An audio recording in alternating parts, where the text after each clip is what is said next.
আগামীকাল রাজশাহী বিশ্ববিদ্যালয়ে প্রশ্ন কমন আসবে। তোমরা যারা আজকে এই ভিডিও দেখার জন্য ক্লিক করেছো, এটাই সর্বশেষ ভিডিও হতে যাচ্ছে রাজশাহী বিশ্ববিদ্যালয়কে টার্গেট করে। আমি কিছু গেম প্ল্যান শেয়ার করবো, যদিও একটু আগে তোমাদেরকে একটা ভিডিও দিয়ে আমি তোমাদের পুরো বিষয়গুলো ক্লিয়ার করে দেওয়ার চেষ্টা করেছিলাম, বাট তারপরেও আমার মন থেকে আমি স্যাটিসফ্যাকশন হতে পাচ্ছি না। আমার মনে হচ্ছে যে কিছু কথা আমার ছোট ভাই বা ছোট বোনদের উদ্দেশ্যে বলা দরকার, যারা আগামীকালকে রাজশাহী বিশ্ববিদ্যালয় ভর্তি পরীক্ষা অংশগ্রহণ করতে যাচ্ছে। তো আমি আবারও তোমাদেরকে ছোটখাটো মিস্টেক নিয়ে কথা বলার চেষ্টা করবো, এবং আমি আবারও তোমাদেরকে সাবধান করে দিতে যাচ্ছি যে প্রশ্ন সহজ হবে এবং প্রশ্ন কমন আসবে। কোন সাবজেক্ট থেকে কোন জায়গা থেকে প্রশ্ন তুমি কমন পাবা, বা তোমার প্রশ্ন পাওয়ার পর তোমার অ্যাপ্রোচটা কেমন হবে, প্রত্যেকটা বিষয় নিয়ে আজকের এই একটা ভিডিওতে আমি সবগুলো জিনিস ক্লিয়ার করে দিব। ওকে, তো তোমরা এখনো যারা আমাদের স্বপ্নের পাঠশালা সাবস্ক্রাইব করো নাই, একটু কষ্ট করে সাবস্ক্রাইব করে রাখতে পারো পরবর্তীতে সকল আপডেটগুলো পাওয়ার জন্য। ওকে, তো দেখো বেসিক্যালি রাজশাহী বিশ্ববিদ্যালয়ে আমরা যেহেতু আগামীকালকে পরীক্ষা দিব, তো এখন আমাদের সবকিছু পজিটিভ চিন্তা করতে হবে। পজিটিভ মানে কি, আগামীকালকে আমার একটা সিট তো লাগবে ভাইয়া।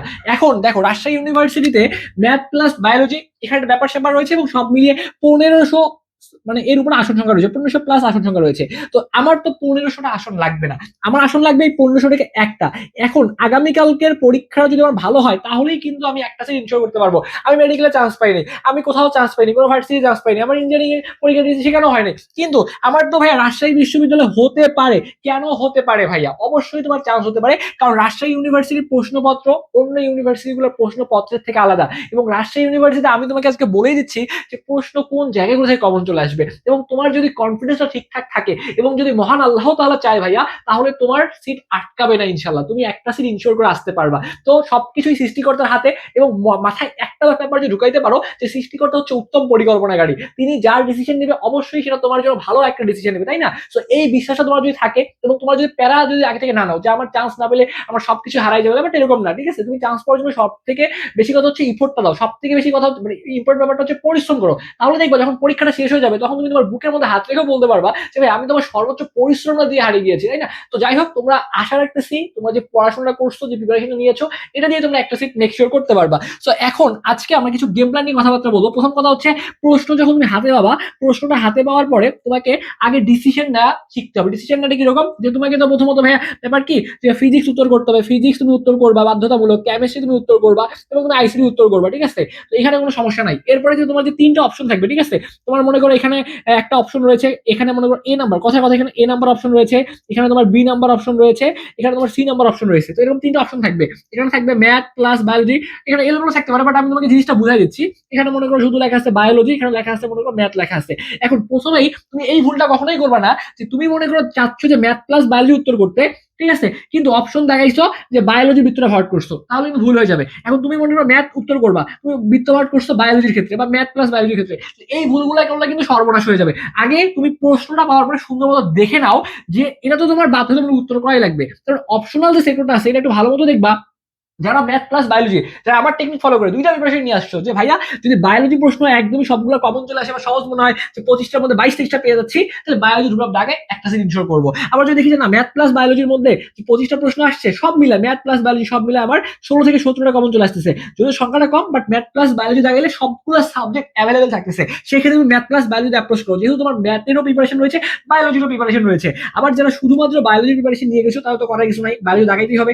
আর যারা শুধু ম্যাথের প্রিপারেশন নিয়ে গেছো, অপশন যেহেতু নাই, তাহলে ম্যাথে উত্তর করো। যে অপশন আছে তিনটা সেটের প্রশ্নগুলো একবার চোখ বুলিয়ে দেখো, এখানে কিন্তু অনেকটা ফ্যাক্টর মানে চেঞ্জও হয়ে যেতে পারে। যে তোমার যদি মনে হয় ভাই বায়োলজি যদি 25 উত্তর করি, সবগুলো আবার 23টা 24টা হওয়ার পসিবিলিটি আছে, হিট হিট করো, সমস্যা নাই। আগে তোমার যেহেতু চান্স এখনো হয়নি, তোমার চান্স ইনশোর করতে হবে, দেন সাবজেক্টের ব্যাপারটা আসবে। যেহেতু তোমার চান্সই হয়নি, তুমি এখনো তোমার পায়ের তলার মাটি শক্ত করতে পারো নি, তো আমাদেরকে আগে পায়ের তলার মাটিটা শক্ত করতে হবে, এবং বিশ্বাসটা রাখো আগামীকাল তোমাদের চান্স হবেই হবে। ওকে, সো এই যে ফিজিক্স থেকে আমাদের সব মিলাই কিন্তু ভাইয়া 31.25 প্রশ্ন আসবে, এবং এই 31.25 বই থেকে আসবে, আমি তোমাকে আজকে ক্লিয়ার করে দিব। এবং প্রশ্ন কোন সাবজেক্ট গুলার সহজ প্রশ্ন হয় এটাও তোমাকে আমি বলে দিচ্ছি, বিশ্বাস রাখো আগামীকাল তোমাদের চান্স হবেই। কেমিস্ট্রি থেকে ভাইয়া তোমাদের 31.25 প্রশ্ন আসবে, আইসিটি থেকে তোমাদের 5টা প্রশ্ন নাম্বার গুলো বলতেছি এখানে, এখানে হচ্ছে 6.25। ওকে, আমি দেখো তোমাকে বলি, ফিজিক্সের যে 31 নাম্বার মানে প্রশ্ন কয়টা ভাইয়া, 25টা, এই 25টা প্রশ্ন ভাইয়া তুমি হুবাহু কমন পাবা, বিশ্বাস করো ভাইয়া, এই 25টা প্রশ্ন তোমার কমন আসবে। রাজশাহী বিশ্ববিদ্যালয়ের ফিজিক্সের প্রশ্ন ঘুরায় না, ঢাকা ইউনিভার্সিটিতে ফিজিক্সের প্রশ্ন হাতে দিলে তুমি সলভই করতে পারবে না, ঠিক আছে? ইঞ্জিনিয়ারিং প্রশ্ন মাথা ঘুরাই দিবে, বাট ফিজিক্সে ভালো করবা, কারণ এই ফিজিক্সের প্রশ্নগুলা অনেকটা মেডিকেল বেসড হয়, কারণ ছোট ছোট প্রবলেম গুলো আসে, এবং তুমি যদি কোশ্চিন ব্যাংকটা ভালো মতো পড়ে যাইতে পারো, দেখবা যে ওইখান থেকে প্রশ্ন চলে আসছে। তো ফিজিক্সের 25টার মধ্যে 12টা তুমি দেখবা ম্যাথ চলে আসতেছে, 12টা ম্যাথ, ছোট ছোট ভাই। এই ম্যাথ মানে কি ম্যাথ, না না না, ছোট ছোট ম্যাথ। তোমাকে বলবে যে সমানুপাতিক ব্যস্তমতিক সম্পর্ক, ধরো এরকম একটা সমীকরণ বললো E K is equal to p square by 2m, ঠিক আছে। আবার তোমাকে মনে করে বললো যে E is equal to half m v square, তাহলে এই যে মানে তোমার ই এর সাথে ভি এর সম্পর্ক কি, এখানে গতিশক্তির সাথে তোমার পি স্কোয়ার সম্পর্ক কি, এরকম তোমাকে সম্পর্কগুলো বলতে পারে। তো এই যে সম্পর্ক টাইপের যে পড়াশোনাগুলো আছে ভাইয়া, তো এই সম্পর্ক টাইপের পড়াশোনাগুলো থেকে তুমি একটা সম্পর্ক থেকে একটা দেখবা যে তোমাকে দিয়ে দিছে। আর সব থেকে বেশি আসে তোমার হচ্ছে পর্যাপ্ত গতি থেকে, ওইখানে তোমার দোলনকালের যে ব্যাপারগুলো রয়েছে। তো এখানে দেখো তোমাদের মনে করে বললো যে টি ইজ ইকুয়াল টু মনে করে বললো যে 2 পাই √L/জি, তো এখানে তোমার টি এর সাথে এল এর রিলেশনটা কি, সমানুপাতিক ব্যস্তানুপাতিক নাকি বর্গমূলের সমানুপাতিক, এইগুলা থেকে তুমি রাজশাহী বিশ্ববিদ্যালয় মানে একটা প্রবলেম তুমি পাবাই। এগুলোকে ম্যাথ বলতে পারি ভাই আমরা, না এগুলোকে আমরা ম্যাথ বলতে পারি না, এগুলোকে আমরা বলতে পারি ছোট ছোট ক্যালকুলেশন। তো ওই জায়গাটা থেকে দেখবা ফিজিক্সে তুমি 12টা বা 13টা প্রশ্ন চলে আসবে, এবং সিম্পল সিম্পল প্রশ্ন তোমাকে বলতে পারে যে মহাকর্ষ বল কোন কণার ফলে ক্রিয়াশীল হয়, ঠিক আছে। তোমাকে বলতে পারে সব থেকে শক্তিশালী বল কোনটা,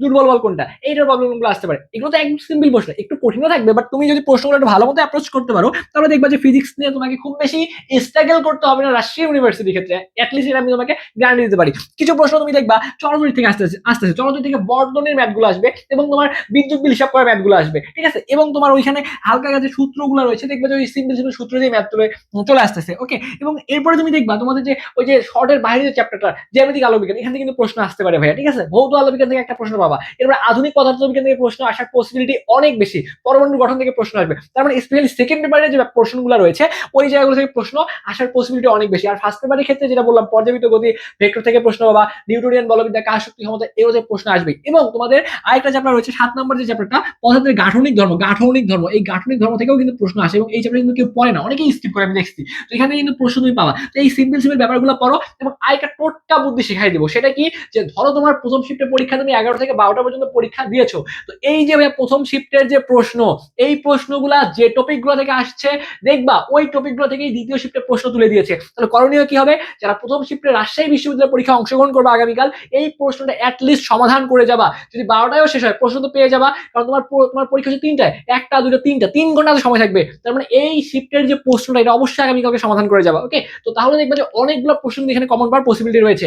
আচ্ছা, তো রাজশাহী বিশ্ববিদ্যালয়ের কেমিস্ট্রি ক্ষেত্রে আমি তোমাকে একটা সতর্কতা বানিয়ে দিব যে এইটার জন্য তোমার চান্স হবে না, সেটা হচ্ছে অর্গানিক থেকে মিনিমাম 5 থেকে 6টা বা 4টা প্রশ্ন ইজিলি তারা দিবে। তো এই কেমিস্ট্রির জন্য কি করবা, যারা এখনো অর্গানিক কেমিস্ট্রি জীবনেও পড়ো নাই তারা কি করো ভাইয়া, হাজারি স্যারের বইয়ের অনুশীলনীতে যে প্রশ্নগুলো আছে সাধারণ জ্ঞান যেভাবে মুখস্থ করে, যেহেতু তোমাকে চান্স পাইতে হবে অ্যাটলিস্ট ওইভাবে হলেও মুখস্থ করে যাও, কারণ অর্গানিক কেমিস্ট্রি প্রশ্ন আসবেই। তাহলে অনুশীলনীর প্রশ্নগুলো ঝাঁঝরা করে ফেলো, যেহেতু সময় নাই তোমার হাতে, রাতটুকুই আসছে, যারা পড়ো নাই হাজারি স্যারের বই এবং রাজশাহী ইউনিভার্সিটি বিগত বছরের যে প্রশ্নগুলো আছে সেগুলো পড়ে ফেলো। এবং বিগত বছরের বলতে সবগুলোই পড়তে বলবো, যাদের হাতে একান্তই সময় নেই, পরীক্ষার মনে করো 1 ঘন্টা আগে বা 2 ঘন্টা আগে ভিডিও দেখতেছো, কি করবা, জাস্ট 4 থেকে 5 বছরের শেষ 4 থেকে 5 বছরের প্রশ্ন মুখস্থ, হাজারি স্যারের প্রশ্ন মুখস্থ, এটা করলে কেমিস্ট্রি তোমার মানে ডান এন্ড ডাস্টেড, এটা নিয়ে তোমার কোনো প্রবলেম হচ্ছে না। তাহলে কেমিস্ট্রি তোমার এখানে ক্লিয়ার, ফিজিক্স তোমার ক্লিয়ার, আইসিটির যে 5টা প্রশ্ন আসবে বিগত বছরের প্রশ্ন 1 নাম্বার 2 নাম্বার 3 নাম্বার চ্যাপ্টার পড়লেই দেখবা যে তোমার প্রশ্ন না এখান থেকে তোমার 3-4টা প্রশ্ন ইজিলি কমন চলে আসবে। তো আইসিটি নিয়ে মাথা ব্যথা করার কোনো দরকারই নাই,